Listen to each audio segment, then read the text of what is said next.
Hey everyone, this is Parker Team Shockwave. Today we'll be doing a deck profile of the Digital Bugs, which you guys saw from my sneak preview matchup with Jeff. If you have not seen it, there'll be annotation right here as well as a link down below. But other than that, let's get started with the deck profile.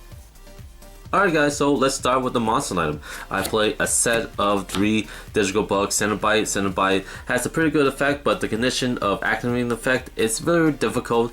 By switching this attack position monster to defense, you're able to special summon a level 3 insect monster from your deck to the field. The reason why I say it's difficult was you have to manually switch it from attack and defense, so sometimes when you just summon this you have to wait the next turn, and hopefully if it survives you can switch it to defense.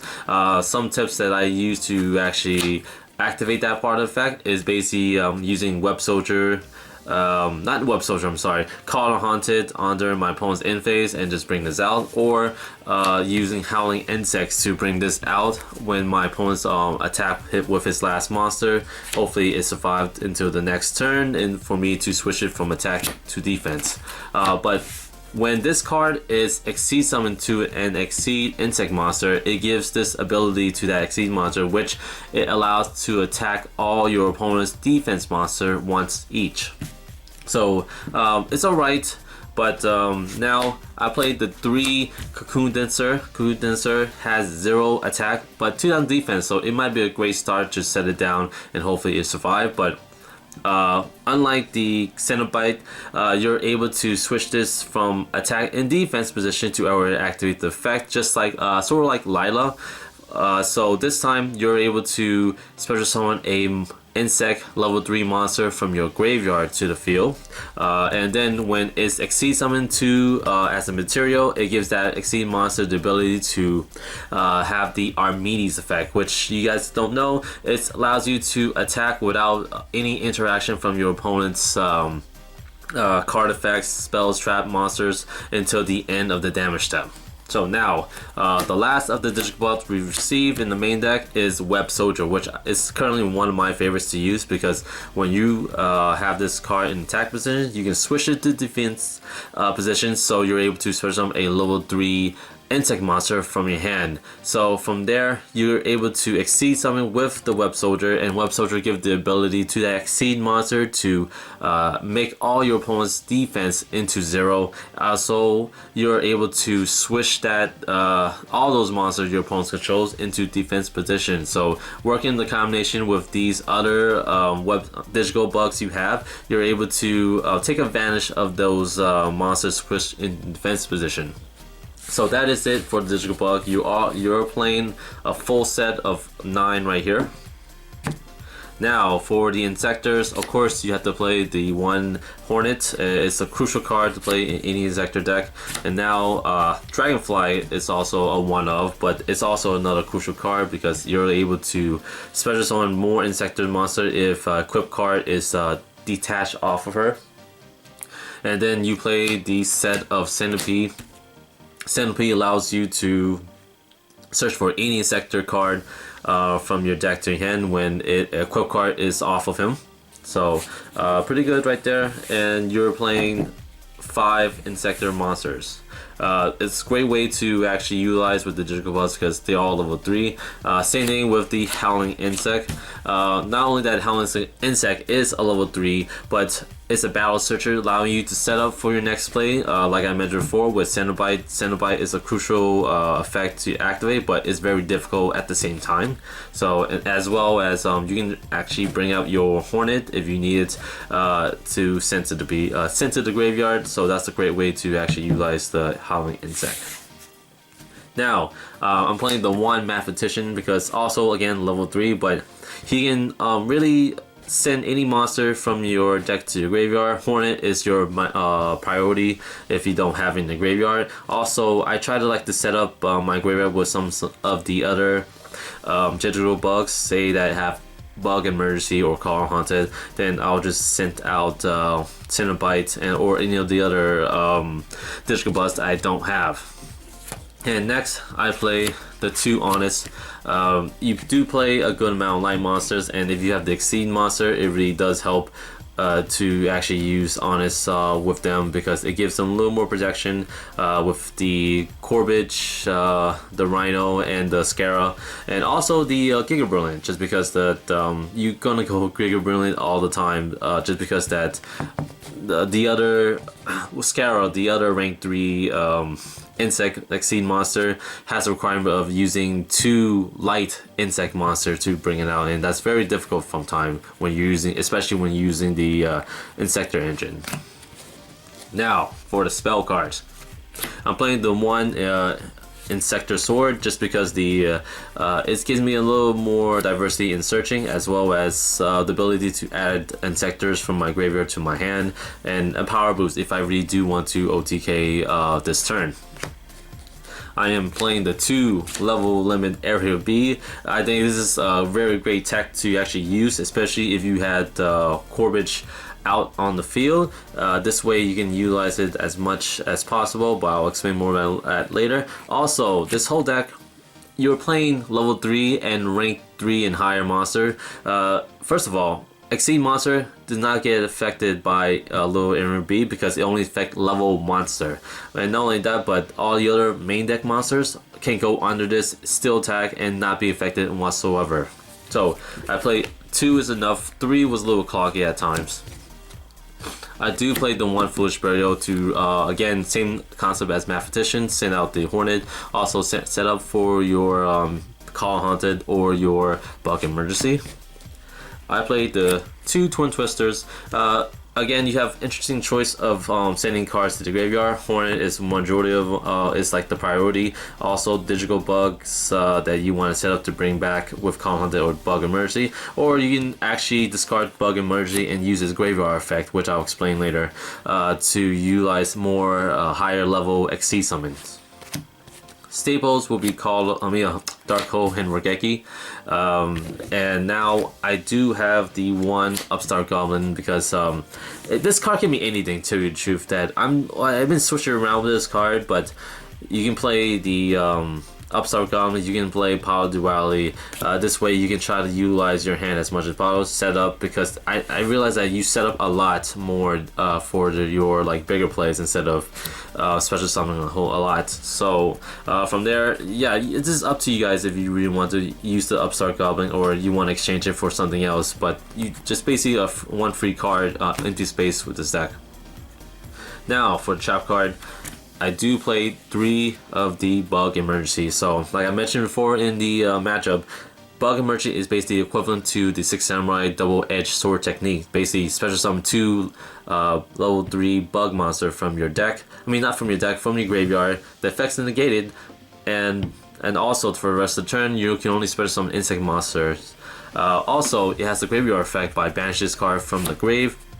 You're able to banish a Exceed insect monster in the grave, and then all your level 3 insect monster currently on the field becomes the same level of that rank monster that you banish.